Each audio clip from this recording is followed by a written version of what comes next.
Hi everyone.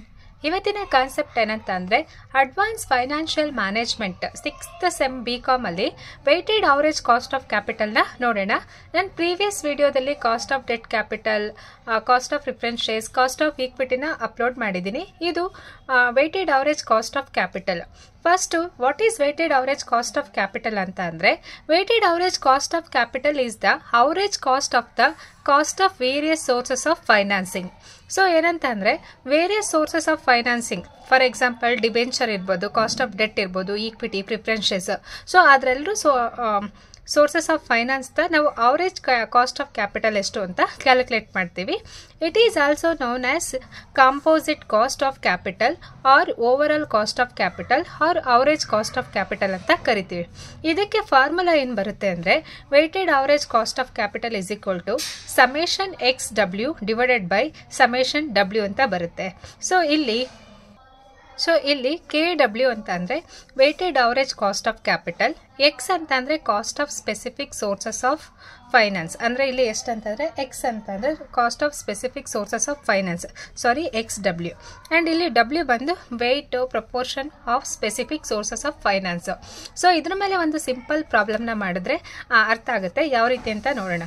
So ಈ question ನೋಡಿ, ಇಲ್ಲಿ ಏನಂತ ಅಂದರೆ, a firm has the following capital structure and after tax cost for different sources of funds used ಅಂತ ಕೊಟ್ಟಿದ್ದಾರೆ.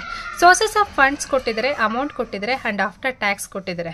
ಸೋರ್ಸಸ್ ಆಫ್ ಫಂಡ್ಸಲ್ಲಿ ಏನಿದೆ, ಡೆಟ್ ಇದೆ, ಎಷ್ಟಂತ ಅಂದರೆ 15 lakhs 5%, preference shares 12 lakhs 10%, equity shares 18 lakhs 12%, retained earnings 15 lakhs 11% ಇದೆ. ಸೊ ಇದಕ್ಕೆ you are required to compute the weighted average cost of capital ಅಂತ ಕೇಳಿದ್ದಾರೆ. ಅಂದರೆ ಇಲ್ಲಿ total various sources of funds ಕೊಟ್ಟಿದ್ದಾರೆ, ಅದರ ಅಮೌಂಟ್ ಇದೆ, ಆ್ಯಂಡ್ ಆಫ್ಟರ್ ಟ್ಯಾಕ್ಸ್ ಕಾಸ್ಟ್ ಕೊಟ್ಟಿದ್ದಾರೆ. ಸೊ ಇಲ್ಲಿ ನಾನು ಹೇಳಿದಾಗೆ ಏನಂತ ಅಂದರೆ, ಟೋಟಲ್ ಕಾಸ್ಟ್ ಆಫ್ ಕ್ಯಾಪಿಟಲ್ ಅವರೇಜನ್ನು ನಾವು ವೇರಿಯಸ್ ಸೋರ್ಸಸ್ ಆಫ್ ಫೈನಾನ್ಸ್ಗೆ ಕ್ಯಾಲ್ಕುಲೇಟ್ ಮಾಡ್ತೀವಿ. ಯಾವ ರೀತಿ ಅಂತ ನೋಡೋಣ. ಸೊ ಅದಕ್ಕೊಂದು ಸಿಂಪಲ್ ಫಾರ್ಮುಲಾ ಇದೆ, calculation of weighted average cost of capital ಅಂತ ಹೆಡ್ಡಿಂಗ್ ತಗೊಳ್ಳಿ. ಸೊ ಇಲ್ಲಿ ಏನಂತ ಅಂದರೆ, ಫಸ್ಟ್ ಸೋರ್ಸಸ್ ಆಫ್ ಫಂಡ್ಸ್ ಯಾವ್ಯಾವ್ದಿದೆ ಅಂತ ಲೀಸ್ಟ್ ಮಾಡಬೇಕು, ದೆನ್ ಅಮೌಂಟು ಎಷ್ಟಿದೆ ಅಂತ, ಆ್ಯಂಡ್ ಇದು ಪ್ರಪೋರ್ಷನ್ ಯಾವ ರೀತಿ ಅಂತ ಹೇಳ್ತೀನಿ. ಪ್ರಪೋರ್ಷನ್ ಬಂದು W, ಆಫ್ಟರ್ ಟ್ಯಾಕ್ಸ್ ಕಾಸ್ಟ್ ಕೊಟ್ಟಿದ್ದಾರೆ ಪರ್ಸೆಂಟೇಜಲ್ಲಿ ಎಷ್ಟು ಅಂತ ಸೇಮ್ ಆಸ್ ಇಟ್ ಈಸ್ ಬರ್ಕೊಳ್ಳೋಣ. 5%, 10%, 12 and 11. ಆ್ಯಂಡ್ ನೆಕ್ಸ್ಟು ಇಲ್ಲಿ ಪ್ರಾಡಕ್ಟ್ ಕೊಟ್ಟಿದ್ದಾರೆ, ಇದನ್ನು ಯಾವ ರೀತಿ ಅಂತ ನೋಡೋಣ. ಫಸ್ಟ್ ಸೋರ್ಸಸ್ ಆಫ್ ಫಂಡ್ಸಲ್ಲಿ debt, preference shares, equity shares, retained earning, ಅದರ ಅಮೌಂಟ್ ಬರೆಯೋಣ. ಸೊ ಇದನ್ನು ಟೋಟಲ್ ಮಾಡಿದ್ರೆ 15 lakhs plus 12 lakhs 18 lakhs 15 lakhs ಮಾಡಿದ್ರೆ ಟೋಟಲ್ ಎಷ್ಟು ಬರುತ್ತೆ ಅಂದರೆ 16 lakhs ಬರುತ್ತೆ. ಸೊ ಈ 60 lakhsಲ್ಲಿ ಈಗ ಈ 60 lakhsಲ್ಲಿ ನಾವು ಪ್ರಪೋರ್ಷನ್ನ ಕ್ಯಾಲ್ಕುಲೇಟ್ ಮಾಡಬೇಕು. ಯಾವ ರೀತಿ ಅಂದರೆ, 15 lakhs ಡಿವೈಡೆಡ್ ಬೈ 60 lakhs ಮಾಡಿದ್ರೆ 60 lakhs ಇಂಟು 100 ಮಾಡಿದ್ರೆ ನಮಗೆ ಎಷ್ಟು ಪರ್ಸೆಂಟ್ ಪ್ರಪೋರ್ಷನ್ನು 25 ಬರುತ್ತೆ. ಅದೇ ರೀತಿ ಪ್ರಿಫರೆನ್ಸ್ ಶೇರ್ಸ್ಗೆ 20, ಈಕ್ವಿಟಿ ಶೇರ್ಸ್ಗೆ 30 ಬರುತ್ತೆ, ಆ್ಯಂಡ್ ರಿಟೈನ್ಡ್ ಅರ್ನಿಂಗ್ಸ್ಗೆ 25 ಬರುತ್ತೆ. ಸೊ ಟೋಟಲ್ ಯಾವಾಗ್ಲೂ ಪ್ರಪೋರ್ಷನ್ ಟೋಟಲ್ ಯಾವಾಗ್ಲೂ ಕೂಡ 100 ಬರಬೇಕು.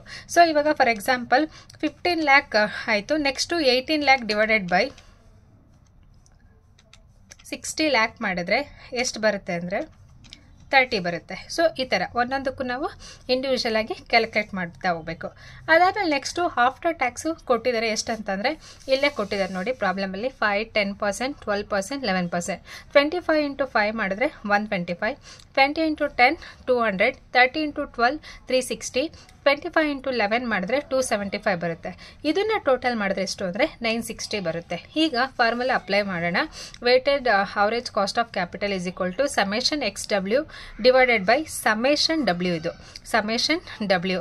ಸೊ ಇವಾಗ ಸಮೇಷನ್ XW ಟೋಟಲ್ ಎಷ್ಟಿದೆ ಅಂತ ಅಂದರೆ 960 ಇದೆ, ಆ್ಯಂಡ್ ಇಲ್ಲಿ ಪ್ರಪೋರ್ಷನ್ ಟೋಟಲ್ ಎಷ್ಟಿದೆ 100 ಇದೆ. ಸೊ 960 ಡಿವೈಡೆಡ್ ಬೈ 100 ಮಾಡಿದ್ರೆ total weighted average cost of capital ಎಷ್ಟು ಅಂತಂದರೆ 9.6%. ಸೊ ಈ ರೀತಿಯಾಗಿ ನಾವು ಕ್ಯಾಲ್ಕುಲೇಟ್ ಮಾಡ್ತೀವಿ. ಇದೇ ಥರ ಇನ್ನೊಂದು ಸಿಮಿಲರ್ ಪ್ರಾಬ್ಲಮ್ನ ನೋಡೋಣ. ಇದು ಸೆಕೆಂಡ್ ಪ್ರಾಬ್ಲಮ್. ಯಾವ ರೀತಿ ಅಂತ, ನೋಡೋಣ. The following is the capital structure and the firms expected after tax component cost of the various sources of finance ಏನಂತ ಇದೆ. ಸೋರ್ಸಸ್ ಆಫ್ ಫೈನಾನ್ಸ್ ಕೊಟ್ಟಿದ್ದಾರೆ, ಅಮೌಂಟ್ ಕೊಟ್ಟಿದ್ದಾರೆ, ಎಕ್ಸ್ಪೆಕ್ಟೆಡ್ ಆಫ್ಟರ್ ಟ್ಯಾಕ್ಸ್ ಕಾಸ್ಟ್ ಪರ್ಸೆಂಟೇಜಲ್ಲಿ ಕೊಟ್ಟಿದ್ದಾರೆ. ಸೋರ್ಸಸ್ ಆಫ್ ಫೈನಾನ್ಸಲ್ಲಿ ಸೇಮ್ ಈಕ್ವಿಟಿ ಶೇರ್ ಕ್ಯಾಪಿಟಲ್ 6,50,000 ಇದೆ and 20%. Retained earnings 2,50,000 20%. Preference shares capital 1,50,000 and 50%. So ಇಲ್ಲಿ ಕೊಟ್ಟಿದ್ದೀನಿ ನಾನು ಎಷ್ಟು ಅಂತಂದರೆ expected after tax cost percentage ಅಂತ. ಸೊ ಇದೆಲ್ಲನೂ ಕೂಡ ನಮ್ಮ ಪರ್ಸೆಂಟೇಜಲ್ಲಿ ಇದೆ. Preference shares capital 1,50,000 15 rupees after tax cost 15%. Debt capital 4,50,000 12%. ಇವಾಗ calculate the weighted average cost of capital ಅಂತ ಹೇಳಿದ್ದಾರೆ. ಸೇಮ್ ಪ್ರೀವಿಯಸ್ ಪ್ರಾಬ್ಲಮ್ ಯಾವ ರೀತಿ ಮಾಡಿದ್ವಿ ಅದೇ ರೀತಿ. ಸೊ ಯಾವ ಥರ ಅಂದರೆ sources of funds, amount, proportion and after tax cost and product. So ಇಲ್ಲಿ ಈಕ್ವಿಟಿ ಶೇರ್ಸ್ ಎಷ್ಟಿದೆ ಅಂದರೆ 6,50,000, ಟೋಟಲ್ ಇಲ್ಲಿ 6,50,000 and retained earnings 2,50,000. Then preference shares capital 1,50,000. Then debt capital ಬಂದು 4,50,000. ಟೋಟಲ್ ಎಷ್ಟಿದೆ ಅಂತಂದರೆ 15,00,000 ಇದೆ.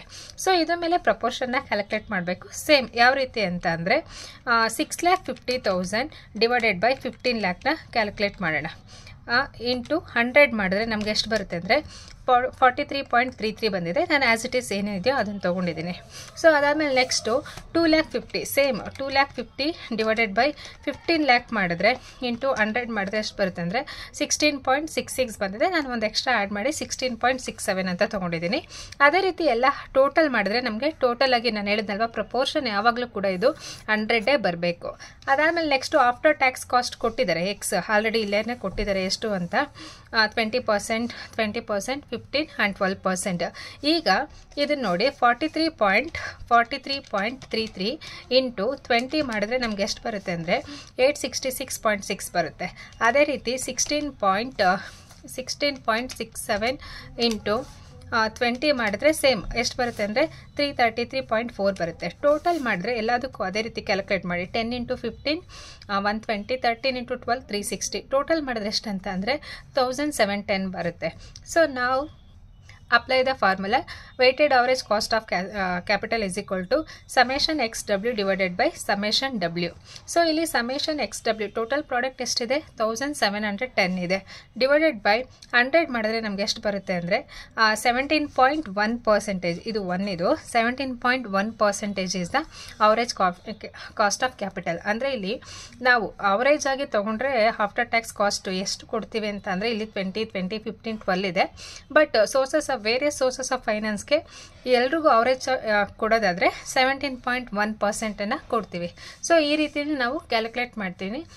ನೆಕ್ಸ್ಟ್ ವಿಡಿಯೋದಲ್ಲಿ ನಿಮಗೆ ಇನ್ನೂ ಸ್ವಲ್ಪ ಕಾಂಪ್ಲಿಕೇಟೆಡ್ ಪ್ರಾಬ್ಲಮ್ಸ್ 12 ಮಾರ್ಕ್ಸ್ ಪ್ರಾಬ್ಲಮ್ಸನ್ನು ಅಪ್ಲೋಡ್ ಮಾಡ್ತೀನಿ ಆ್ಯಂಡ್ ಪ್ಲೇ ಲಿಸ್ಟ್ನ ಕೊಟ್ಟಿರ್ತೀನಿ. ಅದರಲ್ಲಿ ನೀವು ಚೆಕ್ ಮಾಡಿದ್ರೆ ಇದ್ರದ್ದು complete cost of capital related complete ಎಲ್ಲ ಪ್ರಾಬ್ಲಮ್ಸು ನಿಮಗೆ ಒಂದೇ ಪ್ಲೇ ಲಿಸ್ಟಲ್ಲಿ ಸಿಗುತ್ತೆ. ಆ್ಯಂಡ್ ಈ ವಿಡಿಯೋ ನಿಮಗೆ ಇಷ್ಟ ಆಗಿದ್ದು ಅರ್ಥ ಆಗಿದ್ರೆ ಪ್ಲೀಸ್ ಲೈಕ್ ಮಾಡಿ, ಶೇರ್ ಮಾಡಿ. ಆ್ಯಂಡ್ ನೀವಿನ್ನು ನನ್ನ ಚಾನಲ್ಗೆ ಸಬ್ಸ್ಕ್ರೈಬ್ ಮಾಡಲಿಲ್ಲ ಅಂತ ಅಂದರೆ please do subscribe and refer with this video with your friends. And thank you for everyone who are all watching my videos. Thank you.